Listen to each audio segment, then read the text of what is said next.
Alors, bonsoir, bonsoir, bonsoir Facebook. Alors, bonsoir la famille qui est connectée sur Facebook. Alors, ce soir, je voulais vous faire un petit résumé puisqu'on vient de terminer notre session Zoom pour ce soir, pour nos 3 jours de jeûne et prière. Alors, on a fini notre jour 1. Alors, pour tous ceux qui n'ont pas pu se connecter ce soir sur Zoom avec nous, on a vraiment eu un bon temps de prière ensemble, un temps de partage. Alors, je voulais vous faire un petit résumé pour ceux qui n'ont pas pu se connecter parce qu'on a pensé à vous. On ne veut pas que vous puissiez le manquer. Alors, ce soir, ce qu'on a fait, c'est qu'on a pris un temps de prière. On a prié avec l'équipe. On a eu un moment pour partager la parole. Alors, ce soir, je voudrais vous faire un petit résumé pour que vous puissiez être connectés avec nous, pour que vous puissiez continuer le jeûne avec nous. Alors, ce soir, c'était le jour 1 et on va continuer avec notre jeûne et prière encore 2 jours. Donc, demain, soyez avec nous. On sera là encore à partir de 19h sur Zoom. Vous pouvez aller sur Maison de Nation et vous allez pouvoir avoir toutes les informations. Alors, ce soir, j'ai parlé du but du jeûne. Et comme j'ai expliqué ce soir, c'est que le but de notre jeûne n'est pas juste une grève de faim. J'ai expliqué c'était quoi le jeûne biblique. Alors, le jeûne biblique n'est pas une grève de la faim, mais c'est un élan du cœur qui consiste à se passer de la nourriture pour un moment spirituel avec Dieu. Le but ultime étant une relation plus profonde avec le Seigneur, plus intense et plus puissante avec Dieu. Jeûner, ce que je mentionne aussi, c'est que jeûner, c'est un bon moment, une bonne manière de rentrer en communion avec Dieu, une communion plus forte avec le Seigneur. Et ce soir, pour plusieurs qui ont jeûné avec nous durant toute cette journée, et ce soir, c'était comme l'aboutissement de notre jeûne. On a été ensemble, on a pu prier ensemble. Nous avons jeûné parce que le jeûne, c'est quelque chose qui contribue à la foi, qui contribue à l'édification d'une vie chrétienne équilibrée, une vie chrétienne stable. Si on lit dans le psaume 42, le verset 8, on voit David qui est dans un moment de jeûne, et un moment où il se consacre à Dieu, et on voit ici que la faim de David, le désir et le soupir de David pour la présence de Dieu était plus important que les choses et que son besoin même de nourriture. Alors c'est vraiment ça le jeûne, c'est de laisser ces choses, de laisser la nourriture de côté, de laisser, pour certains, c'est jeûne de nourriture. Et durant ce jeûne, c'est vraiment un jeûne ouvert où les gens peuvent jeûner ce qu'ils veulent. Il n'y a pas de restrictions par rapport au jeûne. Donc, vous pouvez jeûner à sec. Si vous avez à cœur de jeûner, manger un repas par jour. Si vous avez à cœur de jeûner juste un repas dans la journée, ou jeûner votre déjeuner, ou le dîner, ou le souper. Alors, c'est vraiment à votre discrétion. Mais c'est mettre ces choses-là de côté, de mettre de la nourriture, ce qui est naturel pour notre corps, on le met de côté pour se rapprocher de Dieu. Pour ceux qui le savent, qui nous suivent sur Facebook, alors on est dans une nouvelle série qui s'appelle Je crois. Alors on veut vraiment mettre au défi notre foi parce que je crois que dans cette saison, Dieu veut élever notre foi à un autre niveau. Alors le temps de jeûne que nous prenons, c'est vraiment un temps de jeûne où on veut se rapprocher du Seigneur pour que notre foi augmente, pour que notre conviction, notre compréhension de la relation avec Dieu, notre relation et notre intimité avec Dieu puisse prendre de l'ampleur, aller dans une nouvelle dimension.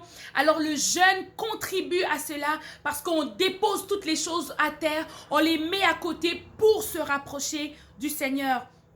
Et on voit Jésus enseigner à ses disciples plusieurs des principes pour vivre le royaume de Dieu sur la terre et vivre à l'encontre des valeurs du monde. Et dans Matthieu 6, Jésus nous montre le modèle selon lequel nous devons vivre comme chrétiens.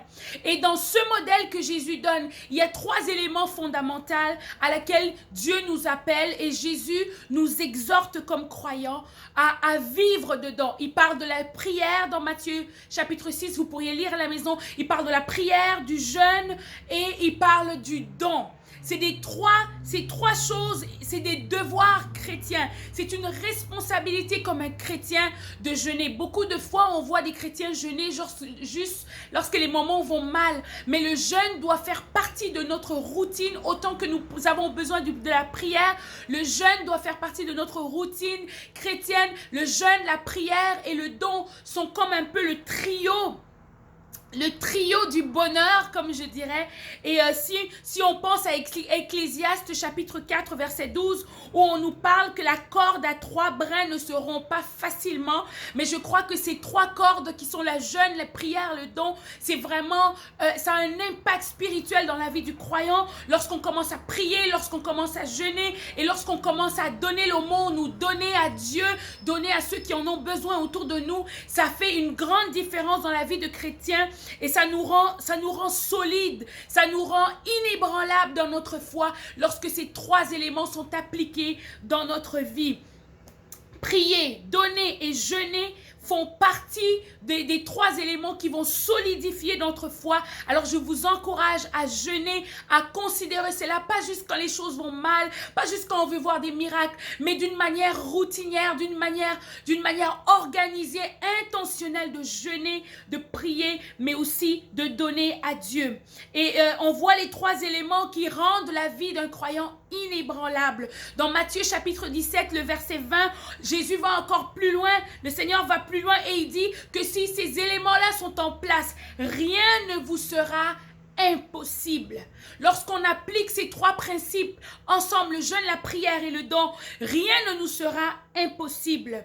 Il y a des bénédictions, il y a des délivrances, que des dimensions dans lesquelles nous pouvons accéder par le jeûne et la prière. Et c'est la raison pour laquelle dans cette thématique que nous avons abordée sur la foi, je crois, nous voulons mettre le jeûne et la prière ensemble pour aller plus loin, pour monter de dimension, pour changer de dimension dans chacune de nos vies. Alors le diable, ce qu'il aime le plus, ce qu'il aime faire dans nos vies pour nous déstabiliser, c'est que le diable veut nous garder dans les limites. Il veut nous garder dans les petites choses. Il veut nous garder dans le très peu. Mais la volonté parfaite de Dieu, c'est de nous donner la plénitude. Et on veut, à travers le jeûne et la prière, on veut aller chercher la plénitude devant le Seigneur. Alors que nous sommes dans une saison où Dieu nous a promis la reconstruction totale, la restauration totale. Il nous a promis de nous restituer tout ce que le diable nous avait volé. Le jeûne et la prière sont des bonnes opportunités, ou sont le trio qui va nous faire rentrer dans une nouvelle dimension. Alors nous ne pouvons pas nous satisfaire du minimum. Et dans cette saison où Dieu nous fait des grandes promesses, quelquefois les promesses sont plus grandes et notre foi n'est pas à ce niveau-là. Et à travers ce jeûne, ce que nous voulons faire, c'est de dire au Seigneur, tu nous as fait des grandes promesses. Peut-être que nous sommes plus bas que tes promesses. Peut-être dans nos sentiments, dans nos émotions, nous sommes plus bas. Mais à travers ce jeûne, Seigneur, nous voulons que tu puisses nous restaurer notre foi, restaurer notre confiance, pour que notre confiance et notre foi en toi soient au niveau des promesses que tu nous as promis. Le but de ce jeûne est de venir devant le Seigneur avec une soif plus grande de Dieu que tout ce que le monde peut nous offrir.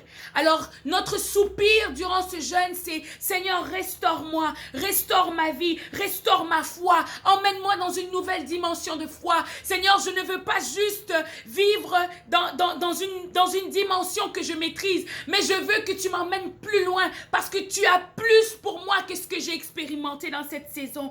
Et c'est ça, c'est ce qui est la motivation de notre cœur pendant ce jeûne. De plus, ce jeûne veut être aussi non seulement un moment de restauration, un moment où on s'ouvre à Dieu pour qu'il nous restaure, pour qu'il augmente notre foi, mais en même temps, c'est un moment de déclaration où nous venons devant Dieu en disant, Seigneur, nous croyons en toi. Et la thématique, c'est je crois dans toutes les promesses que tu as pour moi, pour ma vie. Je crois en tout ce que tu as dit dans ma vie. Peut-être dans la saison passée, j'y ai pas cru, mais dans cette saison, à travers ce jeûne, je viens te déclarer ma foi. Je viens déclarer mon assurance. Je viens déclarer ma dépendance et ma confiance envers toi. Seigneur, je viens te dire que je crois en la totalité de ce que tu as déclaré pour moi. Et à travers ce jeûne, je viens devant toi te dire, Seigneur, je veux la totalité de ce que tu as pour moi, pour ma famille, pour ma vie, pour ma destinée, pour les plans que tu as pour moi dans tous les domaines de ma vie. C'est ce que je viens déclarer au travers de ce jeûne. Je viens déclarer toutes les promesses. Je viens prendre possession de toutes les promesses.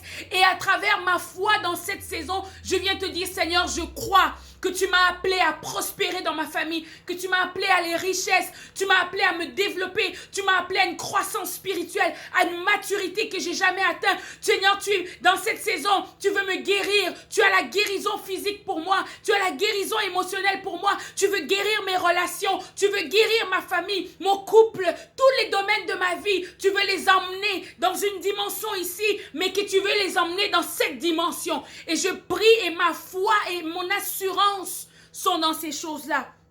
C'est ce que nous venons chercher à travers ce jeûne. Alors ce soir, nous allons prier. Si vous n'avez pas eu l'occasion de prier, j'aimerais que vous puissiez prendre le temps pour prier ce soir.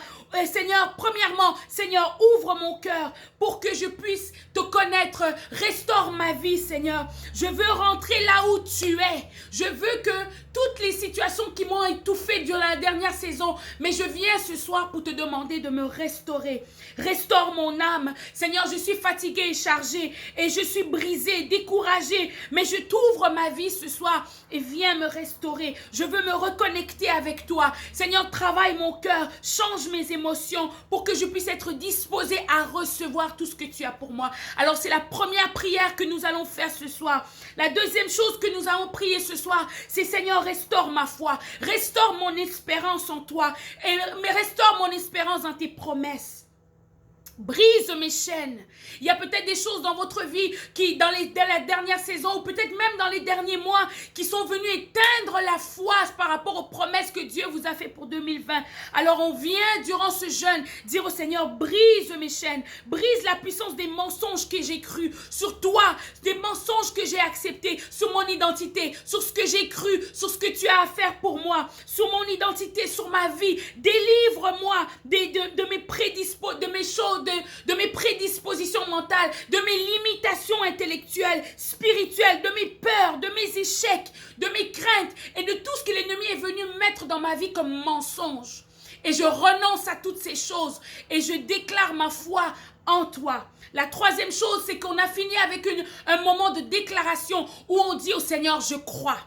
Alors dans tous les domaines de notre vie, on a dit, je crois en toi, en ce que tu as dit sur ma vie. Je crois en ma destinée. Je crois que tu as des projets de paix pour ma famille. Je crois dans mes finances que tu veux me prospérer. Je crois que tu as une destinée glorieuse pour moi et mes enfants, pour ma famille, pour mon église, pour les gens que j'aime, Seigneur. Nous avons fait une prière de déclaration ce soir sur tous les domaines de nos vies. La croissance spirituelle, ma santé, mes projets, mon intellect, et on les a pris une par une. Dans mes relations, je sais que tu veux restaurer mes relations, ma vie de couple, ma vie de famille. Tu veux restaurer mon affection envers l'église. Toutes ces choses dans ma vie chrétienne. Tu veux restaurer ma vie de prière, restaurer ma confiance en toi. Et c'est ce que nous allons prier durant cette soirée pour ce premier jour de jeûne et prière. Alors en terminant comme devoir, ce que j'ai donné comme devoir pour tous ceux qui ont participé avec nous, ce que j'aimerais, c'est que vous puissiez lire ce soir ou demain dans la journée, vous lire le psaume 51. Et lisez le psaume 51 durant votre journée pendant que vous allez jeûner. Lisez le psaume 51. Et deuxième chose que je vais vous demander, c'est d'écrire des promesses que Dieu vous a faites depuis le début de cette année. Écrivez ces promesses-là et demain soir à 19h, lorsque nous serons connectés ensemble, nous allons prier pour ces choses-là pour demain. Donc le devoir que je vous donne pour ce soir, c'est non seulement lire le psaume 51 et de laisser cette parole, méditer ça durant la journée demain, qui est notre deuxième jour de jeûne, mais ensuite d'écrire les promesses que Dieu vous a faites personnellement pour l'année 2020. Et demain, et toutes les prophéties que Dieu vous a données, les paroles prophétiques que Dieu vous a données pour 2020, demain, nous aurons besoin et nous allons prier dans ce sens-là pour la suite de notre jeûne. Et à la fin de notre jeûne, nous avons pris un moment pour juste nous recueillir devant Dieu pour entendre sa voix. Et le Seigneur nous a donné le Philippiens chapitre 3, le verset 4 à 11, que j'aimerais que vous puissiez lire pour vous encourager à ce que Dieu est capable de vous emmener à abandonner votre vision personnelle. On voit dans ce texte, l'apôtre Paul, il dit, je regardais toutes ces choses comme de la boue parce que j'avais le désir de toucher Dieu. Et à travers ce jeûne, c'est ce que Dieu veut faire en nous. Il veut qu'on mette les choses de côté pour qu'on puisse focaliser sur lui. C'est le message que nous avons reçu. Il veut se révéler à nous et il veut nous démontrer la puissance de sa résurrection dans chacune de nos vies et ça va changer notre destinée. Et c'est ce que je crois pour vous et c'est ce que je déclare, que je prophétise ce soir pour vous, que Dieu se révèle à vous à travers ce jeûne et que votre vie, votre destinée puisse être affectée par ce que Dieu va vous révéler durant ce jeûne. Alors ne lâchez pas, demain on est encore en jeûne, on continue à prier, on se réunit à 19h30 à travers Zoom. On est là, si vous pouvez vous connecter, faites-le.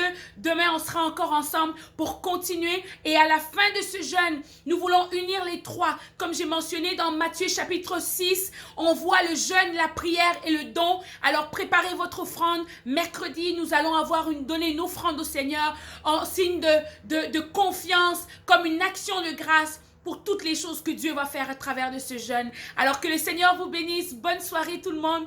Je vous aime. Et à bientôt. Si vous avez besoin de vous connecter, encouragez quelqu'un à se connecter demain à 19h jusqu'à 20h30. Nous serons sur Zoom et nous allons prier ensemble et nous continuons. Et je sais qu'à la fin de ce jeûne, vous ne serez plus jamais les mêmes personnes. Moi non plus. Alors, j'ai hâte de vous voir. À demain. Que le Seigneur vous bénisse. Bonne suite de jeûne.